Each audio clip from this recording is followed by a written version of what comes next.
when I walked out of there, I had this new lease on life, but I realized just recently, this is where it gets really vulnerable. I had told myself a lie. And here I'd faced all this unconditional love, but I told myself that I had to prove that there was something worthy of saving. And so then I would have to go out into the world and do things. And so, I have been driven by people and stories and love, but there was that underlying lie.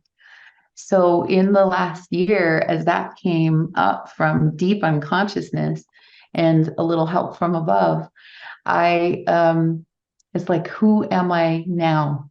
If this lie is no longer running the show, who am I and what do I stand for and what am I here to do on the planet?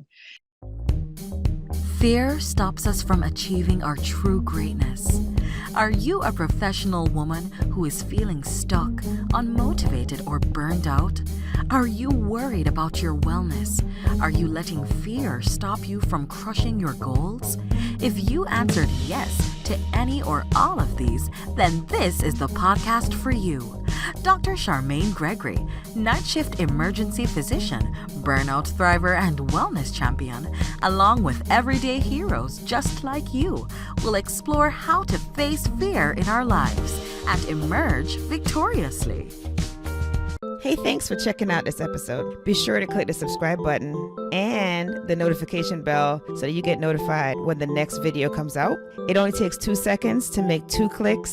So let's do it. Let's get back to the video. Hello, Fearless Freedom Tribe. It's Dr. G, and we are back for another exciting episode of the Fearless Freedom with Dr. G podcast.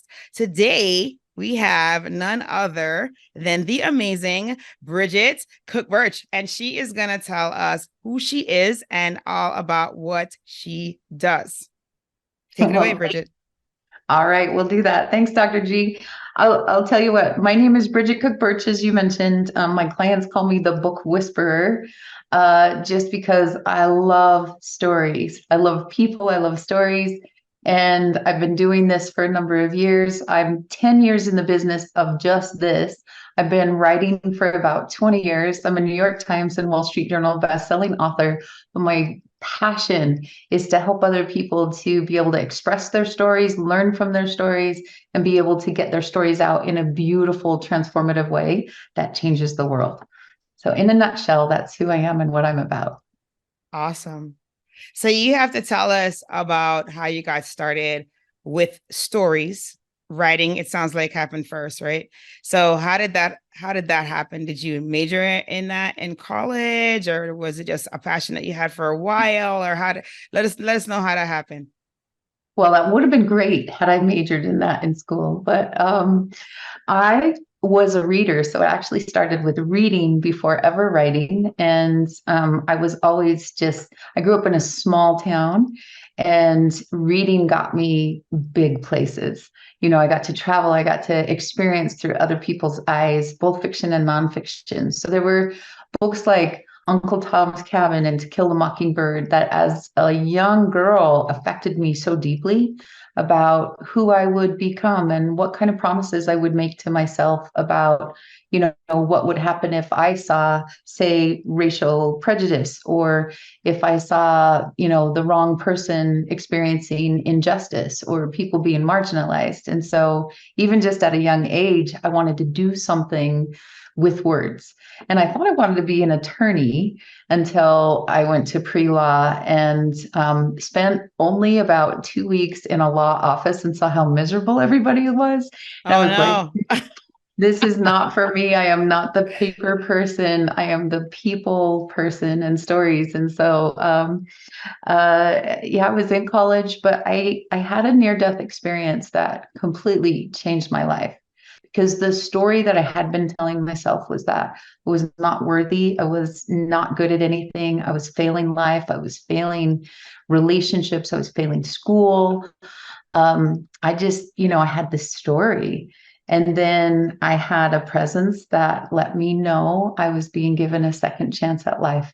That's a whole other big story. But I walked out of that hospital with that promise. of a new life and an opportunity to do something different. And I was told I'd never have kids. And then all of a sudden I got pregnant and my doctor was just as shocked as I was. And I realized that maybe there might be something that I could do and not take this pregnancy or this life for granted. Because when I went to school and college, I graduated with a couple degrees in political science, international relations, public administration, and Russian with some of these Oh, certificates. Russian. Wow. Mhm. Yeah, which I Okay. can't speak for anything, but I can read it. I just can't speak Okay. it. Okay. Okay. But I wanted to do, something in that arena and then realize that would involve a ton of travel and Yes. some Yeah. other things. And I'm like, what do I do? I've got conflicting priorities. And then I realized I had a skill set to love people, but also love their stories. And I could weave magic with words.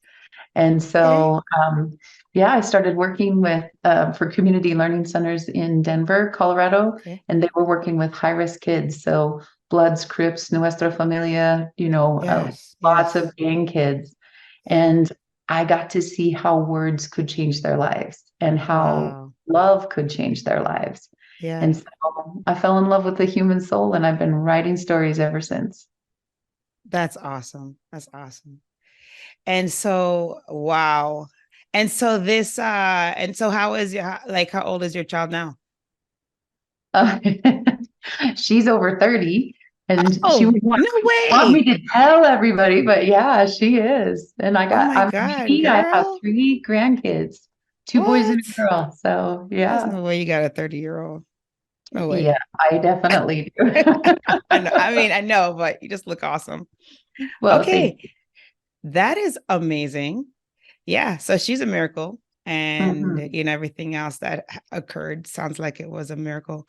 That is really cool. And then, so have you had an opportunity, or I know that immediately you saw a difference in what you were doing when you were in Colorado with the youth groups. Have you ever like encountered any of the students that you worked with and in their adulthood? Like, have you seen them again, or have you heard anything about how they're doing, like long term? There's a couple of kids that I was able to look up on LinkedIn. Okay, Um, some of the work that I did, like we were very careful about kids and names because they were all under sure, sure, 18 and things like that. yeah, So there were some of them I was never even given their last name, just an okay, initial or whatever it might be. But there's two that I looked up on LinkedIn. And so okay, one is a sales guy, and okay. the other one, he's running like a surgical unit near Colorado Springs. So Oh, that's he probably awesome. wouldn't remember me, but dang, I remember his Well, story. yes, but that's so good. That's awesome. That's awesome. Yeah. It's good to get like, sometimes we do things and we try our best to like make an impact in the lives of others, but then we never really know like what was the end result. And so it's good to have that because then like what you're doing wasn't in vain. You know what I mean? So that part is really cool. And I know that there had to be a lot of moments when you were working there, when you were dealing with the children's fear, like, because I mean people join gangs because they're looking for something that they're missing, that they're not getting in another part of their lives, right? I mean, because the gang is like a family and maybe things are not the same for them, or a gang can also mean opportunity for something, right? Like something like being able to get a resource or getting protection, whatever it is that they're getting from that. And so there is fear involved that allows for them to join to begin with. And then Mhm. so I wonder, like, did they ever address any of those kinds of things in their work, or did you encounter that when you're working with them? Like, how did that part go?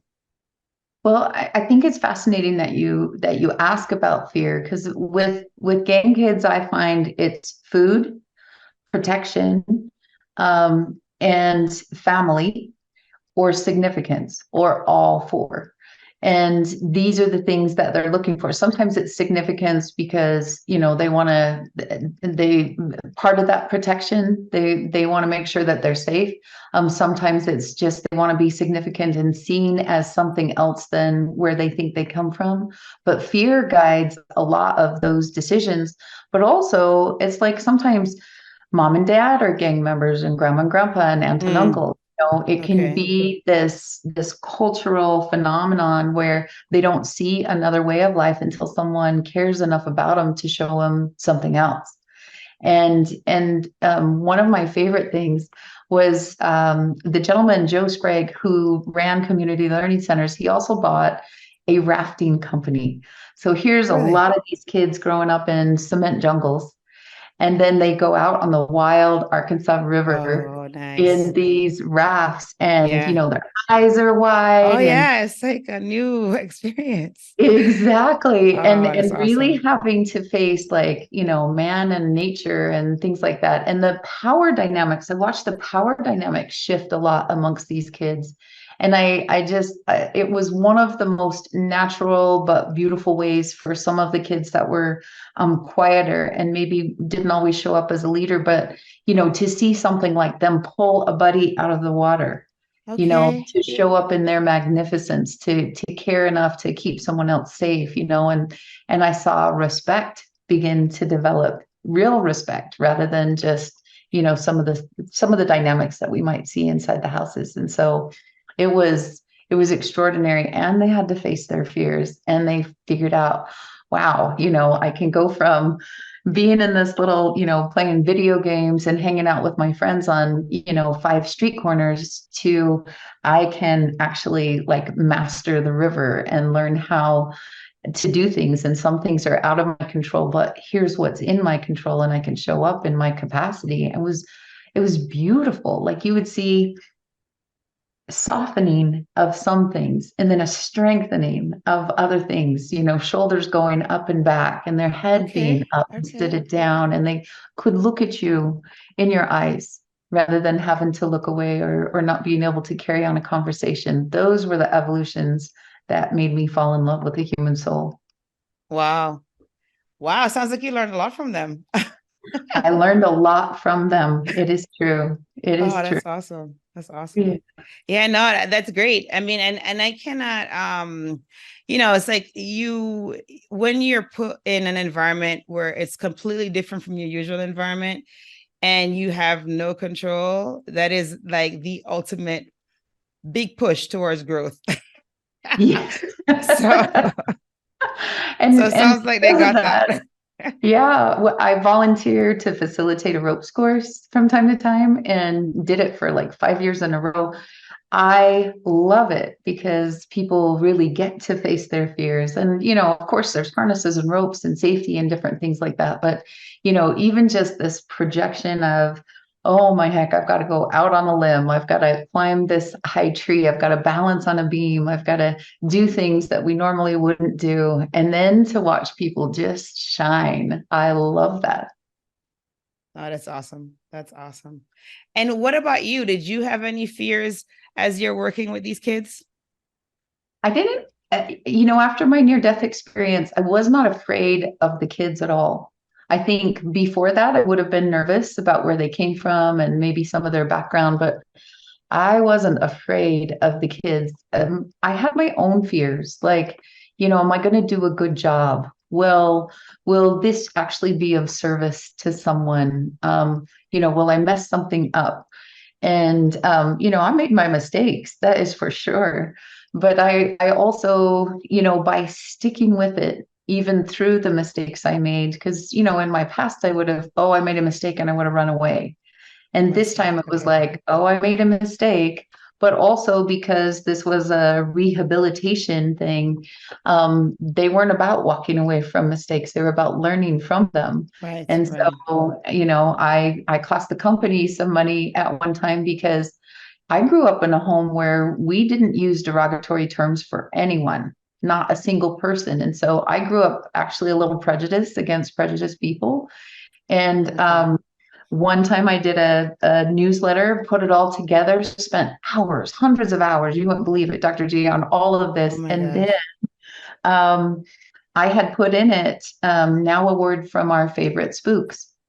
Well, I did not know that that was Oh, derogatory because, again, my family yeah. didn't speak that. Also, my Yeah. school didn't speak that. And so we had to scrap all of that and start over and put Yeah. a Oh new one yeah, because that together. is that's not that would not have been good. It would not have been good. And so I cost them money, but they didn't let me go. I got to Okay. learn from that. And Right. that I never assume anything anymore, as to the best Right. of my ability. I mean, we all make Right. assumptions, but to the best of my ability, I don't make assumptions, and I check in and I get editors and, feedback, and do beta readers for books and things like that, because we all live life with blinders and boxes, and we Oh don't yeah, know absolutely. what we don't know, Absolutely. Yeah. right? And And so, and it's so interesting that you say that. And I really appreciate your vulnerability with that, because I think I have this conversation a lot. And, I'm a firm believer that, like, seeing more of the world is just helpful, mm, because of that, right? Right. Is you never got exposed to it. And so you didn't think anything of it. And then, like, this could have been a really thing, something that could have blown up very large. But that's why I'm always like, man, it's so good to, like, travel. Even if you don't have the means to travel outside of the United States, still even traveling to different parts of the United States, just so that you can become aware of more things. Because if you're from a very parochial place, these are all the thoughts and concepts that you're exposed to and that you're going to, believe. And so you're going to be totally unaware. And you really can't rely on television and the media, because everything is hyperbole, right? Most of the time, and skewed. But if you go out and talk to other people in other places, you will get a better understanding of what's what. And you won't be in a situation where you may say something or do something and it's completely, taken in a different way. yeah. So yeah, so I just, that's my plug for travel and exposure. I would agree. And even then, don't assume anything, because Right. No, I absolutely. lived in Absolutely. Charleston, South Carolina for a while, and I loved all the different cultures and people and everything. And I had friends, and I dated a few people that were of different color, different background. And I found, to my surprise, that it was a lot of the whites that were more prejudiced, and it drove me crazy. But I still Mhm. never heard that word. I Right. never No, sure. that Yeah, yeah, word, yeah. right? And Yeah, yeah. so, so even though I had done a little bit of travel, and it opened my whole world, jazz and blues and, Oh you know, yeah. great people and great food and, Cajun culture and other things, I still never heard that. So this is my word to the wise: always get a good editor. Yes, indeed. Indeed. Absolutely. Absolutely. Absolutely. Cool. Hey, it's Dr. G, and I just wanted to take a quick moment to thank you for listening to this episode. I'm so honored to have you here with me. Did you know that I can help you to get your own podcast started? With my podcasting launch course for professionals, I walk you through everything you need to know about starting a podcast. I'm with you every step of the way, from sign up to launching your show, with 5 episodes ready to go. There's a done for you version that's also available. If you would just rather just do recordings and leave the behind the scenes work up to us, then that one is definitely for you. But either way, we've got your back here at Fearless Freedom with Dr. G. Oh, if you already have a show and you need production services, we have monthly plans available for you. So check out the links in the episode show notes for more information. Let's get back to the show.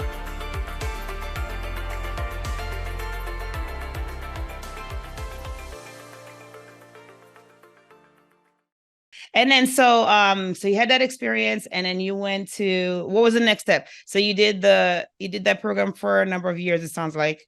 Mhm. And then was the writing of books next, or what The came writing next? of books did come next. I started working on a book that I thought was fiction. And it was about a former kid who walks away from his gang and has a price tag on his head. And then I had a dream about the book and the story, and everything felt so real and so lifelike. It was crazy. And I was on vacation with my family, but I got up at 2 o'clock in the morning. I'm still writing at 10 a.m. because I just had characters, scenes, plots, chapters, eye color, Right, like you right. name it. Yeah. And then come to find out that the hero of my story was real. So it Oh, was my first book was about a former skinhead who was very powerful. He grew up with a whole gang of skinheads that were not prejudiced against skin color or anything else, but then another faction came in and kind of forced their hand. And then they okay. became more of the hardliners until he became a dad. Oh. And all of a sudden, he's realizing, my kids might not even make it to be my age because Mm-hmm. of all the hatred and the Mm-hmm. things he was raising them in. And so, very quietly, he started talking to different people of all backgrounds and walks of life. He ended up walking away from the skinheads, $3 million price tag on his head, and Ooh. websites that said terminate on site. But Oh my he's gosh. worked for the Southern Poverty Law Center. He's been on Yeah. White House crime panels. He's taught police and military what to watch for because becoming a dad made him realize who he really wanted to be. And he used all the skill sets that he used to use to destroy instead to build. And so he became quite a remarkable person. And because of my background with these gang kids, I was just so intrigued by what he'd done, but couldn't Right, believe right. that a dream actually turned out to be reality. Wow. That was my That's first, wild. Yeah, that's yeah, awesome. it was wild. Okay, okay. And then so you're writing for a little while and then you transition to what you do now? Well, I went on a journey, as a lot Okay. of people do. I was in the process of getting a divorce. I was leaving an abusive Okay. marriage, and it was really Okay. tough. And Okay. but I was writing a book called Shattered Silence, and it was about a Okay. serial killer's daughter and how she overcame this skeleton in her closet. And there was a lot to do with how women are treated in society, and that at times are used as, fantasy items, but not people. They're objectified. And it made me confront abuse in my own home. And it was another fear I had to face. And so I grew a lot when I wrote that first book because I had to travel into dark places and then also go into the light of where he Right. had gone and how he was changing the world. Well, same thing with this book. And so I wrote that. That book came out on Oprah, Dr. Phil, CNN, Good Morning America. It was really extraordinary because nobody at that time, no one who was a family member of a serial killer had ever written their own story and how they confronted this in their family. Right. And Right. so she's gone on to be an amazing producer in LA. And then so a lot of acclaim was coming, and a lot of people were asking if I would write their stories. At the time, I was a single mom. I was running a trucking company and a phone Wow. book. And people are calling me up and saying, "Can you please write my life story?" And I'm like, I Okay. got to refer these people to someone. I don't have, I can't write 200 people's stories. Right. And that's actually when I developed my Inspired Writers Retreat because I thought Okay. anyone that gets good training could write their own stories. And then they can get a good editor. It doesn't matter if you have an eighth grade education or if you're college prepped. If you can put your content down on paper in a really effective way, you can create a bestseller. You just need to have a good editor. And so Nice. I created these retreats. I've been doing them for 10 years. I had a New York Times called the Witness Wore Red, New York Times and Wall Street Journal bestseller. Last year, I came out with Divine Turbulence, an international #1 bestseller about the sculptor of the Statue of Responsibility. And that's very cool because we're going to be seeing Gary's monument on the West Coast. And it was part Okay. of Dr. Viktor Frankl's dream that we have a Statue of Liberty and a Statue of Responsibility. And then today, guess what? We just launched a What? brand new book today. Oh, It's really? When God Has More Faith Than Your Doctors. And it's a gentleman Okay. who had a near-death experience, but he grew up from absolute abject poverty. You and I were talking about that, right? Yeah. Scary money. Yes. To creating abundance, but also being able to have more, God had more faith in him than his doctors even. And he had a near-death experience, a coma, and some amazing things that happened on the other side.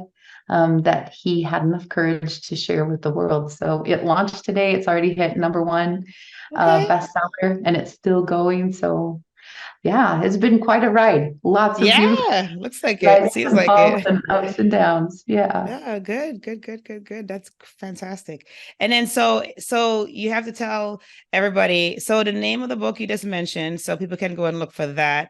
And then the other thing is you have to tell people if they're looking to be a part of your next retreat, or they want to work with you, like how can they do that? Well, thank you. If people want are now, I got to tell you, I'm not the person that helps to write an expensive business card. There's a lot of people on the planet that can help you do that. But if you There. want to write a truly inspirational story, one that transforms people, then I'm your gal.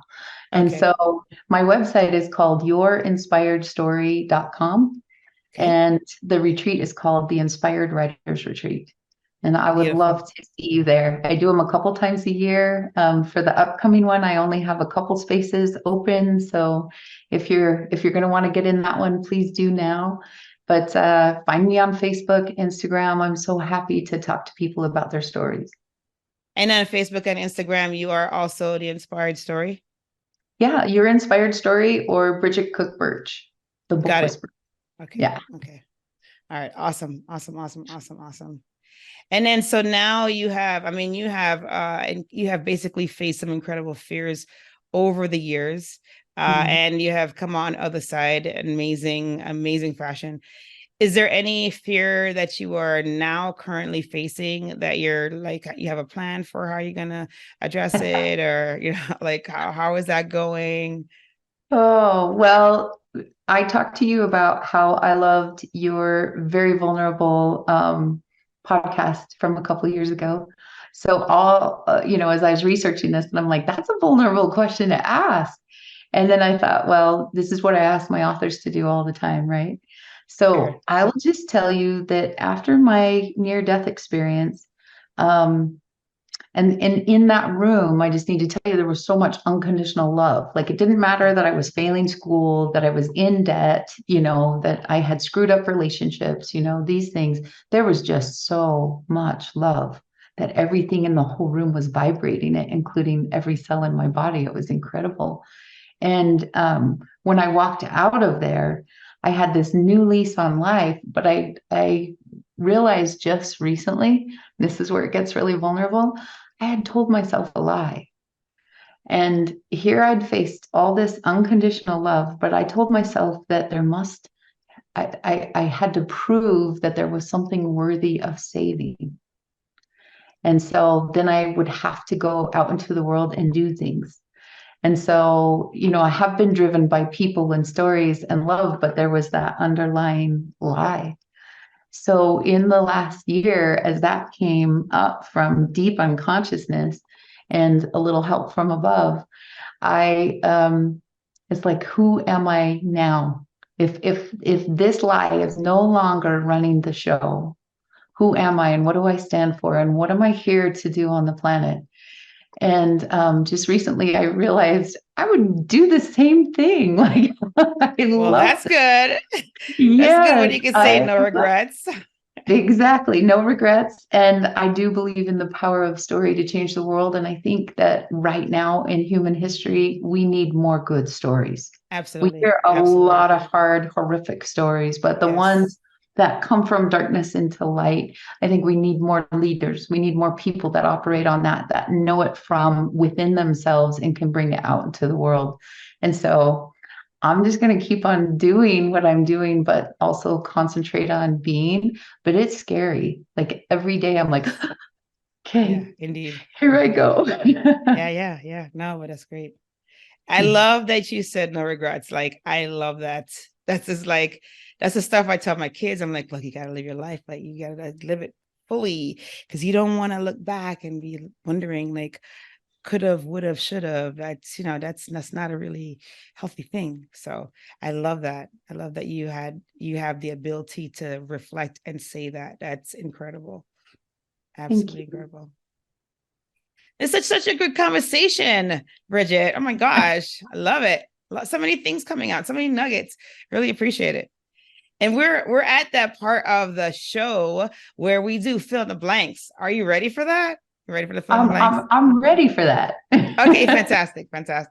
Okay, so the first one is, if I am fearless, I will write and share fearless stories, even my own, that will change the world. Love it. Love it. Love it. Love it.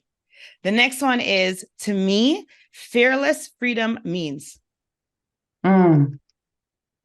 I think fearless freedom means having faith to take another step forward and for each of us to fulfill the measure of our creation.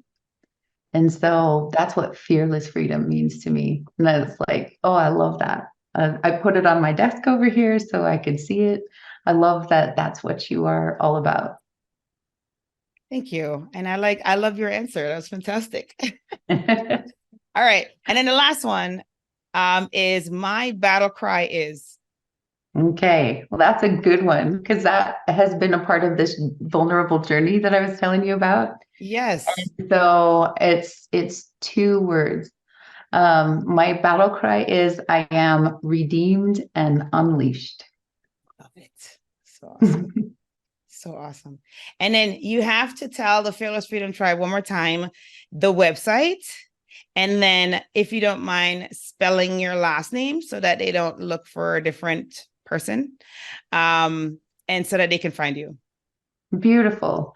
So my website is inspiredstory.com. And my name is Bridget, Bridget. Last name is Cook-Burch, kind of a mouthful, COOK-BURCH. Perfect. Well, we thank you so much for taking time out and spending with us here on the podcast. And we really appreciate you being vulnerable and sharing your story and sharing pearls, because you did share quite a lot of pearls. We really appreciate that as well. And we're looking forward to seeing amazing things continue to come from you, Bridget. And we hope that you have an amazing rest of day or evening. You as well. Thank you. Okay. All right. Thank you for joining me on this episode of Fearless Freedom with Dr. G. Again, I'm Dr. G. And if you like this episode, be sure to subscribe so that you can get notified of when the next episode is going to be. And also, I'll catch you next time. Have a great one. Be strong, be brave, and unleash your greatness.